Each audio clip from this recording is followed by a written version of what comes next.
Planning a trip to Singapore in 2024? Make sure to steer clear of these common travel mistakes to ensure a smooth and enjoyable experience in the Lion City. So watch until the end so you won't miss important topics. Plus, I'll be giving you my top secret travel tip. But before that, don't forget to like, share, subscribe, and click on the notification bell for you to be updated on our new videos. So get ready for an unforgettable trip to Singapore in 2024. If you search for the best time to visit Singapore, you'll find varying responses because for the most part, it's a destination you can visit all year round. This leads us nicely to a topic beloved by everyone, the weather. The heaviest rainfall typically occurs from November to January, which is when we visited. So perhaps we went during the off-peak season? However, upon reflection, adverse weather only affected our plans for about 5 hours throughout the entire week. In Singapore, there's almost always a possibility of rain. It might rain for a few hours and then stop, and it usually feels quite refreshing afterwards. This was not the dreary, cold drizzle. Apart from one instance when it was simply too wild to be outdoors, the country is well prepared for this rain. So I suggest you travel between February to April as it is also considered the shoulder season in Singapore, offering a good balance between fewer crowds and favorable weather conditions. It is also a great time to explore outdoor attractions, enjoy festivals like Chinese New Year, and indulge in the city's vibrant food scene. Now, finding affordable accommodation in Singapore can be a challenge. And if you're looking for a centrally located hotel with a good rating, you can expect to pay at least $100 per night if you're lucky. Because generally, hotels in the central area of Singapore tend to be more expensive compared to those in the other parts of the city. In our case, we opted for a small room in a well-reviewed hotel that fit within our budget.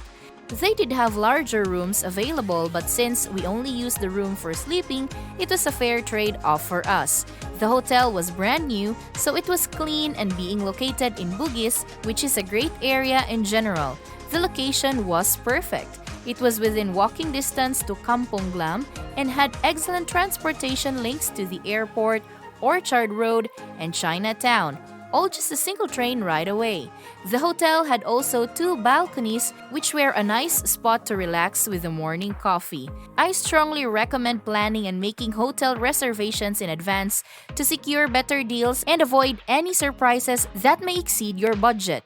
By planning ahead, you can take advantage of early booking discounts and have a wider selection of affordable hotel options available to you. This proactive approach ensures that you have a better control over your expenses and allows you to enjoy your trip without any financial stress. You may visit to these following sites: Booking.com and Trivago. Since I have mentioned about planning ahead to avoid surprises that may exceed your budget, let's talk about some tips for saving money. It's easy for spending to get out of control in Singapore, so here are a few simple ways to keep it in check.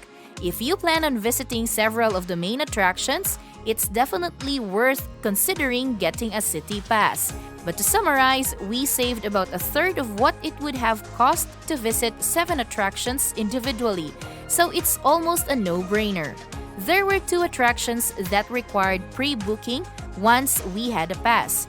The Michelin Food Hawker Tour, which was excellent and recommended a couple of weeks in advance, and the Night Safari, which we booked about a week ahead.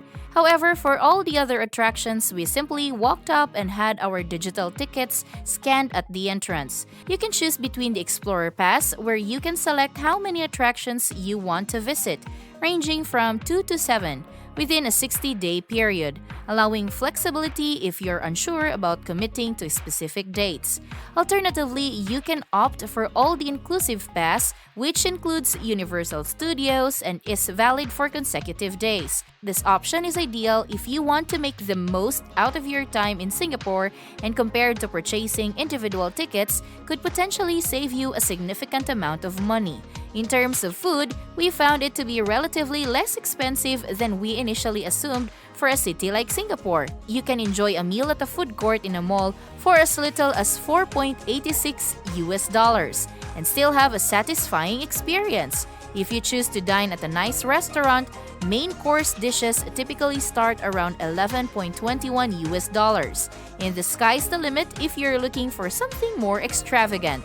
Overall, we didn't have a single bad meal during our time in Singapore. And because I have said night safari, let's dive into it. The night safari is a highly popular attraction in Singapore, especially among children, and offers a unique and enjoyable evening experience. Next to night safari, you'll find the Singapore Zoo itself and River Wonders, which is a combination of a zoo and aquarium with a boat ride. If you're interested, you could easily spend the entire day exploring these attractions. For the night safari, there are three main things to look forward to. First, there's a 40-minute tram ride, which is the main highlight. Then there are 4 walking trails that take around 1 to 2 hours to complete in total. Lastly, there's a 25-minute live show. One tip that I read multiple times before visiting and confirmed with my own eyes is how to avoid the tram queue. When the park opens, everyone rushes straight to the tram, resulting in a long wait. However, if the lines are long, you can choose to do 1 or 2 of the walking trails first. These trails will eventually lead you back to the tram entrance, and by that point, you can simply walk onto the tram with no wait. It is also recommended to pre-book your slot for the night show. Just before and after the entrance, you'll see a QR code that allows you to make a free reservation. Singapore's public transportation is both exceptional and remarkably affordable. The trains are well-maintained, clean, and run frequently. The buses, even during peak hours, were not overcrowded, were clean, ran regularly, and traffic congestion was minimal, at least on the routes we took. You will never experience that dread "when will we move" feeling that buses often give.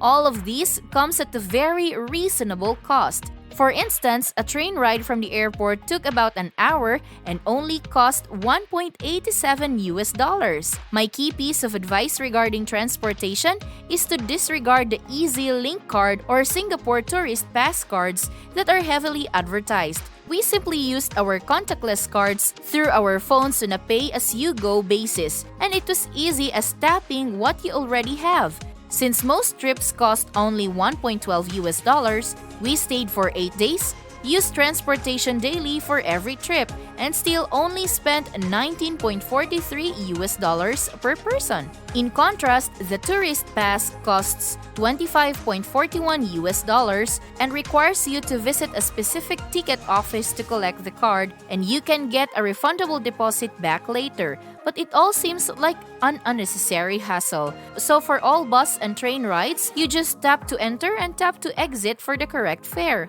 On a related note, cards are accepted everywhere in Singapore. The only exception is hawker centers where you'll need a cash. So if you plan to get local currency before arriving, keep that in mind in terms of the amount you'll actually need. A visit to the impressive gardens by the bay is a must for every first-time trip to Singapore. Let me share a few things. Within Gardens by the Bay, there are actually 6 main attractions. So let me give you an overview of each attraction and which ones you might consider skipping.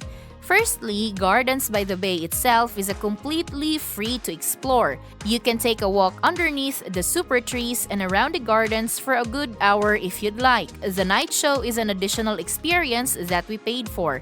We purchased the Skyway ticket, which allows you to walk on the bridges between the trees.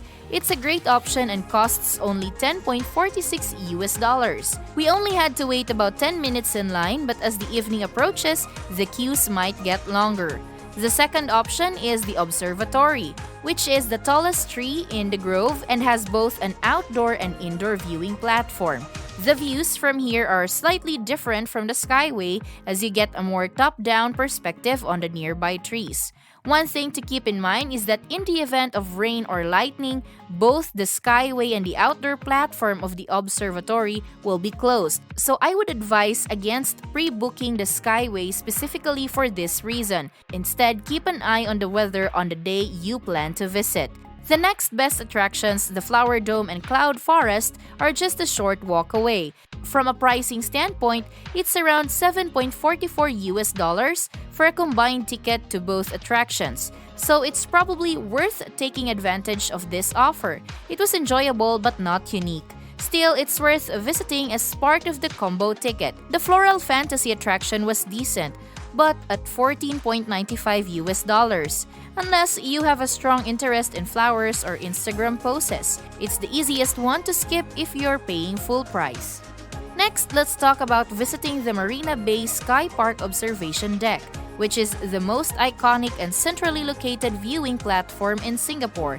If you plan on visiting after 5 p.m. to catch the sunset, you'll need to pre-book a specific time slot in advance. It's easiest to book directly for this. However, if you're visiting in the morning or early afternoon, you can simply buy your tickets on the day or use the Explorer Pass for a walk-up entry. It's only after 5 p.m. that you'll need to pre-book. And here's my ultimate top secret travel tip for you to get up to the observation deck for free. The C'est La Vie Sky Bar allows both walk-ups and reservations, and they charge a $22.42 entry fee. However, these costs can be redeemed for food and drinks at bar. So instead of paying $23.92 just for the view, you could pay $30 and enjoy a drink and seat as well. However, the C'est La Vie Sky Bar has a dress code policy that encourages smart casual attire before 10 p.m.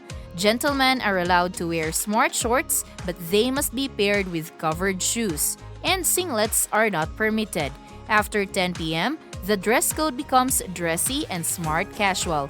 It is advisable to dress appropriately to adhere to the venue's guidelines and ensure a pleasant experience at the Sky Bar. Now, you might be asking, where else should I go?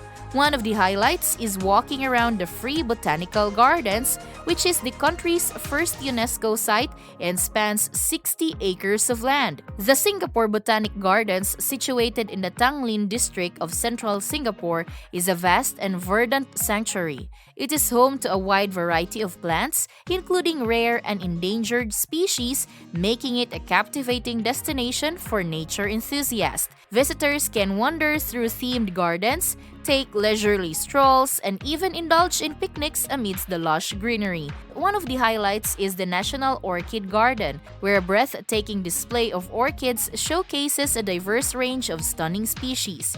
Taking the hop-on, hop-off bus is a great way to explore parts of the city that you might otherwise miss. It was actually the bus that took us to the botanical gardens in the first place. Little India offers a different flavor compared to the rest of the city. From the colorful streets lined with traditional Indian shops and markets to the aromatic food stalls offering authentic Indian cuisine, every corner of Little India exudes a lively and captivating atmosphere. The Art Science Museum is famous for its unique architecture. But inside, there are several exhibitions to explore. We only had time to visit one exhibition included in our pass, which lasted around 30 minutes. It's probably more enjoyable for children, but without the pass discount, it may not be worth the full price. The Newton Food Center. It's featured in the movie Crazy Rich Asians as the first location where their friends take them after landing at the airport. That alone was a reason enough for us to visit, but it's also a nice open space with some cover in case it rains. And of course, the food was delicious. And that's it! I hope my helpful tips and of course my top secret travel tip will motivate you more to explore Singapore this 2024. Let me know your ideas and your experiences in the comments. Don't forget to like, share, and subscribe. Until next time, happy travels!